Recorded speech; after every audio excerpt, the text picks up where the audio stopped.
नमस्कार, final cut देख रहे हैं आप और मैं हूं प्रियंका गुप्ता आपके साथ। इसकी शुरुआत हम करेंगे एक अहम खबर के साथ, क्योंकि बात करें अगर हम अनंतनाग राजौरी सीट की तो इस सीट पर कल चुनाव प्रचार थमने वाला है। अभी तक क्या सिनेरियो है, क्या सूरत हाल है, उससे हम आपको रूबरू करवाएंगे। लोकसभा सीट पर 18,30,297 मतदाता हैं और आपको बता दें कि कश्मीरी पंडित विस्थापितों के लिए 21 मतदान केंद्र बनाए गए हैं। 8 सहायक मतदान केंद्रों की भी व्यवस्था की गई है और कल चुनाव प्रचार थमने वाला है। एक तरफ हम बात करें अगर अनंतनाग की, दूसरी तरफ बात करें राजौरी की, तो हमने देखा कि जोरों शोरों से चुनाव प्रचार हर सियासी दल ने किया। अब लोगों के बीच में जाके जिस तरह से विश्वास जीतने की कोशिश की गई, अब वो कोशिश कितनी सफल होगी या कितनी नाकाम होगी, खैर वो तो आने वाला वक्त बताएगा, उसकी तस्वीर बाद में साफ होगी। पर फिलहाल चुनाव प्रचार को देखते हुए क्या लगता है, कौन सियासी दल ऐसा है जो कि जनता का विश्वास जीतने में कामयाब हुआ है? तो चलिए राजौरी से भी आपको सारी जानकारी देंगे और अनंतनाग से भी। सबसे पहले रुक करेंगे राजौरी का। राजौरी से हमारे संवाददाता जमशीद मलिक हमारे साथ ज्वाइन कर चुके हैं। जमशीद, बताइएगा, कल चुनाव प्रचार थमने वाला है। इस बार हमने देखा राजौरी पुंछ में बड़े बड़े नेता आए चुनाव प्रचार करने के लिए, बड़े बड़े चेहरे आए, और अब अगर बात करें बहुत प्रेस्टिजियस सीट है ये, और पहली बार ऐसा हुआ है कि ये कॉन्स्टिट्यूएंसी बनाई गई है। और अगर बात करें हम कल आखिरी जो चुनाव प्रचार है उसके हवाले से बताइएगा, क्योंकि ये जो ट्विन डिस्ट्रिक्ट्स हैं राजौरी और पुंछ, ये एलओसी से सटे हैं, और जो हाइपर सेंसिटिव बूथ्स हैं वो कितने बनाए गए हैं और क्या कुछ जानकारी है वो बताइएगा। प्रियंका, बिल्कुल पहली बार राजौरी और पुंछ को अनंतनाग के साथ जोड़ा गया और उसके बाद ये सीट काफी हार्ड सीट के तौर पर देखी गई और लगातार इस सीट को लेकर कई बड़ी चीजें देखने को मिली। जहां इसकी पहले 7 तारीख थी और उसके बाद इसको तब्दील करके 25 तारीख कर दिया। उसके बाद लगातार राजौरी पुंछ के अंदर प्रचार बड़े पैमाने पर देखने को मिला, जिसमें अगर हम बात करें 3 साबका चीफ मिनिस्टर भी राजौरी के अंदर एक दिन में देखे गए जो प्रचार करते नजर आएंगे। कल ये शोर शराबा जरूर थम जाएगा, मगर कई चीजें इसमें देखने को मिली। जहां इस सीट के लिए अनंतनाग से लेकर राजौरी पुंछ तक 18,30,297 वोटर्स हैं, जिनमें से अगर बात करें सिर्फ राजौरी पुंछ की बात करें तो यहाँ 7,36,861 वोटर टोटल हैं जो राजौरी पुंछ के वोटर हैं। जिनमें से अगर पहले हम राजौरी की बात करें तो राजौरी में 3,99,721 वोटर हैं और टोटल पोलिंग स्टेशन के लिए जो बनाए गए हैं वो 542 हैं। वहीं अगर दूसरी तरफ इनमें देखें क्रिटिकल पोलिंग स्टेशन जो बताए गए हैं वो तकरीबन 278 के करीब है। इसी तरह अगर हम पुंछ की बात करते हैं, पुंछ में टोटल वोटरों की जो गिनती है वो 3,47,140 है, जिसमें से इनके लिए पोलिंग स्टेशन जो बनाए गए हैं 474 पोलिंग स्टेशन बनाए गए और यहाँ भी 171 क्रिटिकल पोलिंग स्टेशन। कुल मिला के अगर बात करें इन दोनों डिस्ट्रिक्टों में 7,36,861 पोलिंग वोटर्स हैं, जिनके लिए टोटल 1,016 पोलिंग बूथ बनाए गए हैं जहां ये वोट डालने पहुंचेंगे। उसके देखते हुए क्रिटिकल पोलिंग स्टेशन की अगर बात करें तो टोटल दोनों डिस्ट्रिक्टों में 449 पोलिंग स्टेशन है जो क्रिटिकल पोलिंग स्टेशन बताए गए हैं। उसके साथ साथ चलते हैं जहां प्रचार का जरूर थम जाएगा, मगर आज पूरा दिन भी राजौरी पुंछ के अंदर काफी सरगर्मियां तेज देखने को मिली, जहां सभी पार्टियों की तरफ से जोरदार प्रचार देखने को मिला। हालांकि पिछले कुछ दिनों से अगर पीर पंचार रेंज की अगर हम बात करते हैं तो यहाँ अपनी पार्टी का प्रचार बहुत ज्यादा देखने को मिला, क्योंकि अपनी पार्टी के प्रचार में बीजेपी जब सामने आई तो उसके बाद सिनेरियो थोड़ा सा चेंज जरूर देखने को मिला, मगर कल से प्रचार जरूर थम जाएगा। मगर उसको देखते हुए जहां राजौरी पुंछ के हालात भी, क्योंकि पिछले 4 से अगर बात करें राजौरी पुंछ के अंदर हालात काफी खराब हुए, जहां मिलिटेंट की तरफ से सिक्योरिटी फोर्सेस को टारगेट किया गया। उसके बाद 200 के करीब एक्स्ट्रा कंपनियां जो हैं राजौरी पुंछ के अंदर लाई गई हैं सिक्योरिटी फोर्सेस की। आप इससे समझ सकते होंगे इस बार ये चुनाव किस तरह देखा जा रहा है। प्रियंका, चलिए बहुत बहुत शुक्रिया जमशीद ज्वाइन करने के लिए। तो राजौरी से जहां पर जमशीद जानकारी दे रहे थे, अब अनंतनाग से भी आपको बताएंगे, क्योंकि अनंतनाग में भी सभी ने कोशिश की है कि चुनाव प्रसार करने की और लोगों के बीच जाके उनका विश्वास जीतने की। अब अनंतनाग में किस में कड़ा मुकाबला लग रहा है वो भी हम जानेंगे। तो चलिए फिलहाल आपको बता दें कि हालांकि अगर हम अनंतनाग की बात करें तो अनंतनाग में इस बार शुरू से ही पीडीपी का दबदबा देखने को मिलता है। इस बार देखने वाली बात होगी क्या ये कंटिन्यू रहेगा या नहीं रहेगा। और इल्तिजा मुफ्ती की बात करें तो बहुत सारी सोशल मीडिया पे उनकी वायरल वीडियोस हुई थी जब उन्होंने चुनाव प्रचार प्रसार किया था। अब कड़ा मुकाबला जो है, क्योंकि कांग्रेस का भी बहुत दबदबा है, बहुत ज्यादा कड़ा मुकाबला कांग्रेस एनसी क्योंकि मिलकर लड़ रहे हैं उनके बीच और पीडीपी के बीच में है। तो चलिए सियासी गहमा गहमी की बात करते हुए अब बढ़ते हैं आगे और अब आपको बताएंगे किस तरह से महबूबा मुफ्ती ने उमर अब्दुल्ला पर पलटवार किया है। महबूबा मुफ्ती के बयान पर उमर अब्दुल्ला का पलटवार सामने आया है और उमर का पीडीपी पर भाजपा से जुगलबंदी का आरोप है। इंडिया ब्लॉक का हिस्सा होने की दावेदारी की पोल खोली है और ये कहा है कि पीडीपी ने क्यों कांग्रेस का प्रचार प्रसार नहीं किया है। और अभी फिलहाल इलेक्शंस के चलते जो सियासी गहमागहमी देखने को मिल रही है और जो महबूबा मुफ्ती का बयान आया था और उस पर उमर अब्दुल्ला ने क्या कुछ कहा है, किस तरह से पलटवार किया है, वो हम आपको बताएंगे। और उमर का जिस तरह से आरोप है, उमर का पीडीपी पर भाजपा से जुगलबंदी करने का उन्होंने आरोप लगाया है। और इंडिया ब्लॉक का हिस्सा जो महबूबा मुफ्ती शुरू से कहती आ रही है कि हम इंडिया ब्लॉक का हिस्सा है, उसकी दावेदारी करती है, उसकी पोल उमर अब्दुल्ला ने खोली और ये कहा कि पीडीपी अगर इंडिया ब्लॉक का हिस्सा है तो पीडीपी ने कांग्रेस का प्रचार क्यों नहीं किया। तो चलिए हमारे साथ वरिष्ठ पत्रकार दिनेश कुमार ज्वाइन कर चुके हैं इस खबर पर लाइव। दिनेश जी बताइएगा, जिस तरह से अगर बात करें किस तरीके से महबूबा मुफ्ती ये क्लेम कर रही है कि वो इंडिया ब्लॉक का हिस्सा है अगर उन्होंने कांग्रेस के कैंडिडेट्स का प्रचार नहीं किया तो। देखिए, ये कांग्रेस के नेशनल लेवल पे ये डिसाइड हुआ था जब कांग्रेस के नेशनल लीडरशिप ने प्रेस कॉन्फ्रेंस की थी उमर अब्दुल्ला के साथ। उन्होंने कहा था कि हम मिलके चुनाव लड़ रहे हैं, हम नेशनल कॉन्फ्रेंस को सपोर्ट कर रहे हैं, लेकिन महबूबा मुफ्ती भी इंडिया ब्लॉक का एक इम्पॉर्टेंट और पार्ट एंड पार्सल है, इसलिए उनको इग्नोर नहीं किया जा सकता। तो अब जबकि 2 लोकसभा सीट्स पे चुनाव हो चुके हैं, 1 पे चुनाव रह चुका है, तो ये कश्मीर में एक राजनीतिक गर्मा गर्मी चल रही है, गहमा गहमी चल रही है, क्योंकि अनंतनाग का चुनाव सबसे क्रूशियल है। क्यों? वहाँ महबूबा मुफ्ती खुद चुनाव लड़ रहे हैं, इसलिए एक एलिगेशन और काउंटर एलिगेशन। क्योंकि कल महबूबा मुफ्ती ने कहा था कि मैं अभी भी इंडिया ब्लॉक का पार्ट एंड पार्सल हूँ क्योंकि मैं आइडियोलॉजिकली उनके साथ जुड़ी। आज फारूक उमर अब्दुल्ला ने क्वेश्चन रेज किया कि उन्होंने कहा कि अगर आप इंडिया ब्लॉक का पार्ट हैं तो आपने उधमपुर, डोडा और जम्मू रियासी सीट पर कांग्रेस के प्रत्याशियों का प्रचार नहीं किया। उमर अब्दुल्ला की भी जायज़ बात है क्योंकि इस सीट पर उमर अब्दुल्ला ने काफ़ी मेहनत की है कांग्रेस के कैंडिडेट्स के लिए, तो उन्होंने एक तरह से महबूबा मुफ्ती को कटघरे पे खड़ा कर दिया। उनको वो एक कश्मीर में ये मैसेज देना चाहते हैं कि महबूबा मुफ्ती डायरेक्टली इनडायरेक्टली जो है बीजेपी को सपोर्ट कर रही हैं ताकि उनको पॉलिटिकल बेनिफिट हो अनंतनाग सीट। बिल्कुल, आपका तजुर्बा क्या कहता है कि अनंतनाग सीट पर इंडिया ब्लॉक जो है वो क्यों कोलैप्स कर गया? नहीं, देखिए, ये पीडीपी के लिए ये जो अनंतनाग है ये पीडीपी का गढ़ है। अगर ये पीडीपी नेशनल कॉन्फ्रेंस को ये सीट सरेंडर कर देती कि कहती कि हम चुनाव नहीं लड़ेंगे, तो पीडीपी का अपना राजनीतिक अस्तित्व है वो खतरे में पड़ जाता, क्योंकि उनका वर्कर कहाँ जाता। इसलिए पीडीपी के लिए चुनाव लड़ना बहुत जरूरी था क्योंकि उनका पॉलिटिकल सर्वाइवल था।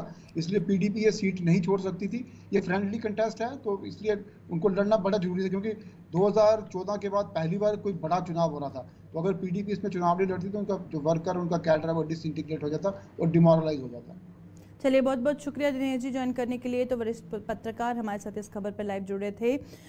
तो चलिए फिलहाल बात करेंगे हम अगली खबर की, क्योंकि जिस तरह से अब जो अगला चरण है उससे पहले जो सियासी गहमा गहमी देखने को मिल रही है उस हवाले से हम बात कर रहे थे।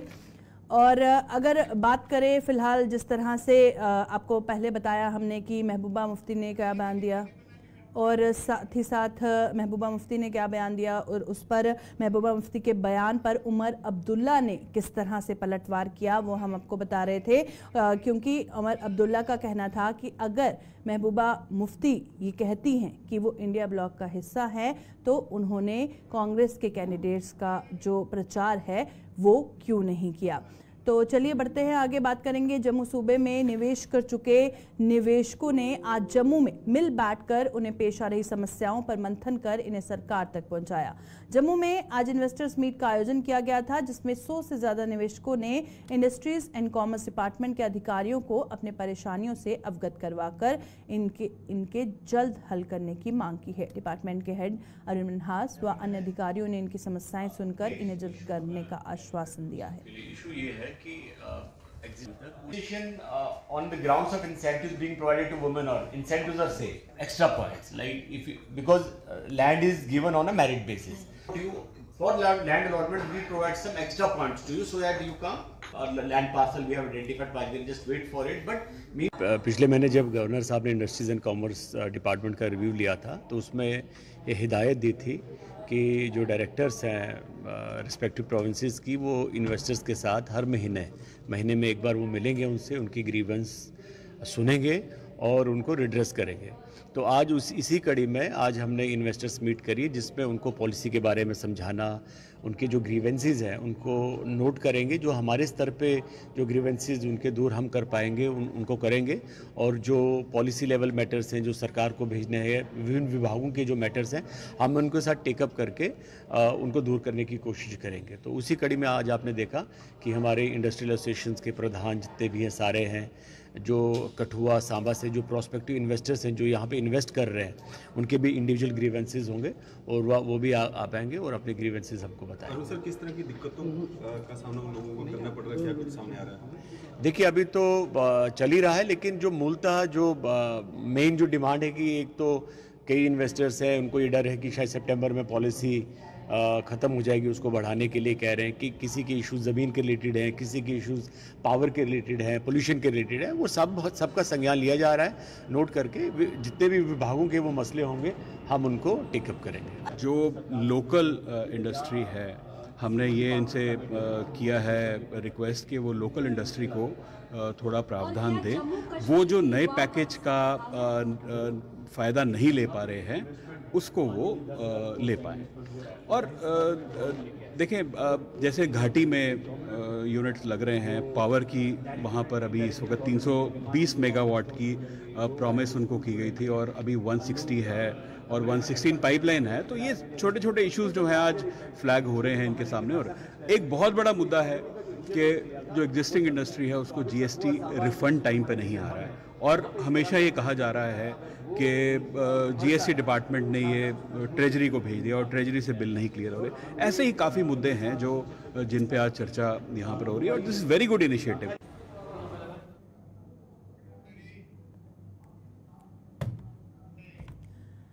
अनंतनाग राजौरी सीट से पीडीपी की उम्मीदवार महबूबा मुफ्ती ने इन चुनावों में उन्हें हराने के लिए भाजपा पर एड़ी चोटी का जोर लगाने का आरोप लगाया है। महबूबा मुफ्ती ने कहा कि इसके लिए भाजपा ने कुछ अन्य सियासी दलों का सहारा लिया, लेकिन दलों को ये याद रखना होगा कि उनकी जमानत भी जब्त होने वाली है। पुंछ में आज एक प्रेस कॉन्फ्रेंस के दौरान महबूबा मुफ्ती ने यह आरोप लगाया और उन्होंने कहा कि भाजपा वोटों को तकसीम करवाकर महबूबा मुफ्ती को संसद में ना पहुंचने देने की हर संभव कोशिश की जा रही है।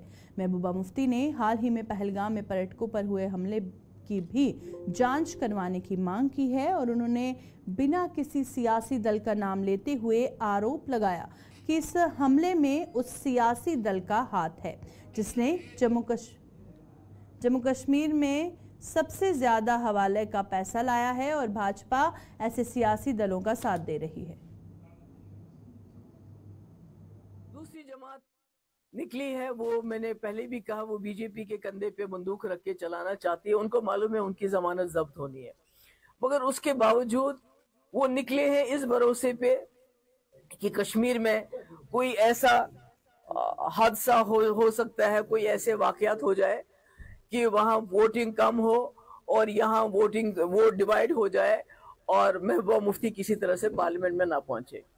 उसके बारे में जनरल में ये भी कहना चाहती हूँ कि मुझे खदशे हैं, इस वक्त मुझे खदशा है जो लोगों का माहौल है वो पीडीपी के हक में है, खासकर जवानों में, पढ़े लिखे लोगों में जो माहौल है वो ये बन रहा है कि अगर जम्मू कश्मीर में अगर कोई आवाज जो हमारी बेरोजगारी, बेकारी, हमारे मसले, हमारे तशक्कुस, हमारी पहचान, मतलब बीजेपी तो कह रही थी यहाँ इंडस्ट्री लगाएंगे, रेत बाजरी भी अब बाहर के लोगों को दे रहे हैं, वो हमारी जो कॉन्ट्रैक्ट्स हैं वो भी बाहर के लोग, शराब की दुकानें उसका लाइसेंस बाहर के लोगों को पीने के लिए यहाँ, तो जिसका ये बहुत ही नुकसान ये हो रहा है कि हमारे बच्चे ड्रग एडिक्ट हो रहे हैं, बेरोजगारी पूरे है। तो अगर कोई बात कर सकता है वो लोगों को लगता है कि वो पीडीपी के प्लेटफॉर्म पे वो बात हो सकती है, इसलिए उसको रोकने के लिए मुझे डर है, क्योंकि भी पहलगाम में आज तक कभी भी टूरिस्ट पे हमला नहीं हुआ है, कभी भी टूरिस्ट पे हमला नहीं हुआ। ये जो हमले हो रहे हैं इसका मुझे लगता है गवर्नमेंट को इन्वेस्टिगेशन करना चाहिए, इसका देखना चाहिए उस जमात के साथ इसका कनेक्शन तो नहीं है जो जम्मू कश्मीर में सबसे ज्यादा हवाला पैसा जो पार्टी के अनंतनाग राजौरी सीट से उम्मीदवार जफर इकबाल मनहास लोगों से समर्थन मांगने में जुटे हुए हैं। उन्होंने थन्ना मंडी में आज रोड शो कर लोगों से लोकसभा चुनावों में उन्हें विजयी बनाने का आह्वान किया और उन्होंने लोगों को भरोसा दिलाया कि वे हर साल में लोगों से किए हुए वादों पर खरा उतरेंगे।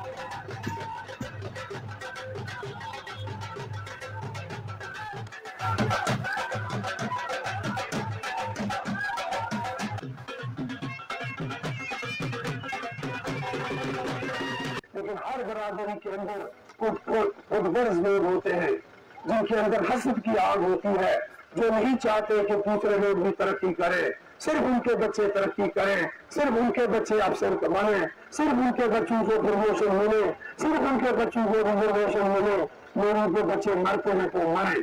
इसलिए इन 3% लोगों ने इस तन्नावर पेड़ को, आपके इस पेड़ को जिसको रिजर्वेशन का पेड़ मैं कहता हूँ, जिसका फल आपने लेना है, इस पेड़ को काटने के लिए कुछ कुल्हाड़ियां मैदान में आ गई हैं और हमारे पहाड़ियों के कुछ लोगों ने उस कुल्हाड़ी का दस्ता बनने का फैसला किया है। अपने हाथ से इस कुल्हाड़ी को कुंद करो और इन दस्तों के मुंह पर इनके दस्ते तोड़ो कि इनके मुंह पे दे मारो। इसके लिए आपने तशद्दुद नहीं करना, इसके लिए आपने गाली नहीं देनी, इसके लिए आपने डंडा नहीं उठाना। बेहतरीन इंतकाम, बेहतरीन जवाब आप इनको 25 मई को उस वक्त देंगे जब आप बैठ के निशान पर बनाकर अपने पहाड़ी पुत्र को कामयाब करेंगे। एनडीए के घटक दल लोक जनशक्ति पार्टी रामविलास ने देश में जारी लोकसभा चुनावों में एनडीए की बम्पर जीत का दावा किया है। पार्टी के राष्ट्रीय वरिष्ठ उप प्रधान अरविंद कुमार ने जम्मू में आज एक प्रेस कॉन्फ्रेंस के दौरान ये दावा किया और साथ ही साथ ये भी कहा कि इस जीत के बाद नरेंद्र मोदी लगातार तीसरी बार देश के प्रधानमंत्री की शपथ लेने जा रहे हैं। अरविंद कुमार ने कहा कि एनडीए की जीत के बाद लोक जनशक्ति पार्टी रामविलास जम्मू कश्मीर को राज्य का दर्जा वापस दिलाने सहित अन्य मांगों को भाजपा के समक्ष जोर शोर से उठाने जा रही है। कि लोकसभा के चुनाव में जो हम लोगों को फीडबैक आ रही है उसके हिसाब से मोदी जी ने जो 400 पार का नारा रखा था वो नारा 2 जून को पूरी तरीके से कामयाब होने जा रहा है।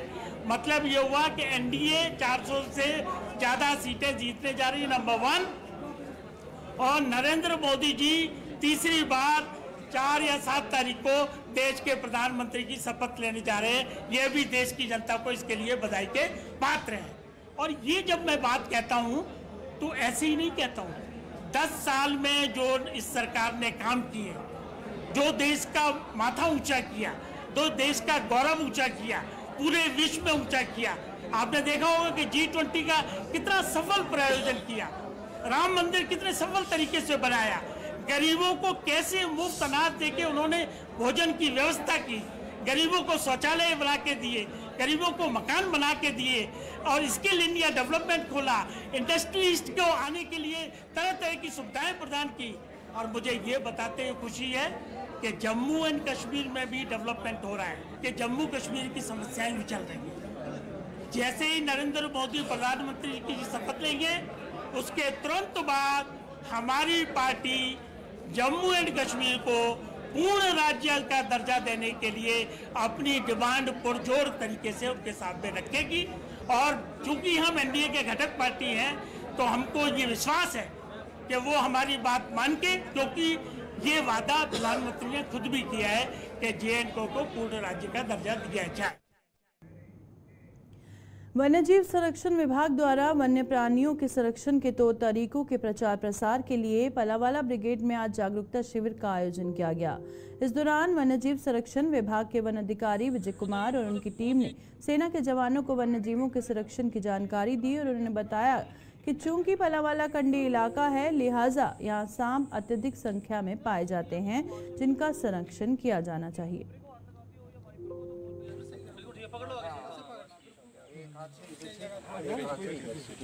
ये जो प्लाम वाला एरिया है, कंडी बेल्ट है, तो स्नेक से यहाँ पे कॉमन है, तो उसको कैसे हैंडलिंग किया जाए। यहाँ पे आर्मी के बहुत ही पर्सनल्स रहते हैं, तो बहुत बड़ा कैंपस है, तो इन्होंने एक अपना इंटरेस्ट दिखाते हुए कि कैसे स्नेक्स को हैंडल किया जाए और वाइल्ड लाइफ एनिमल्स को कैसे रेस्क्यू और कंजर्व किया जाए। तो इनकी रिक्वेस्ट पे हम यहाँ अपनी टीम के साथ आए थे और आज हमने आर्मी पर्सन्स को उनको इक्विप्ड किया था और ट्रेन किया था कि कैसे वो स्नेक को जो पॉइजनस और नॉन पॉइजनस स्नेक है कैसे उनको हैंडलिंग करे और कैसे वो उनको रेस्क्यू करे। तो बहुत ही अच्छा सेशन रहा। इसके साथ मेरी टीम थी जो जम्मू भारत कंट्रोल रूम की टीम, जिसकी अगुवाई हमारे गुलशन जी कर रहे हैं, और साथ ही जहूर साहब जो इसमें एक्सपर्ट हैं, सरदार जसपिंदर सिंह जो जिन्होंने लाइव डिमॉन्स्ट्रेशन दिखाकर आज आर्मी पर्सन्स को ट्रेन किया। तो बहुत ही इंटरेक्टिव सेशन रहा।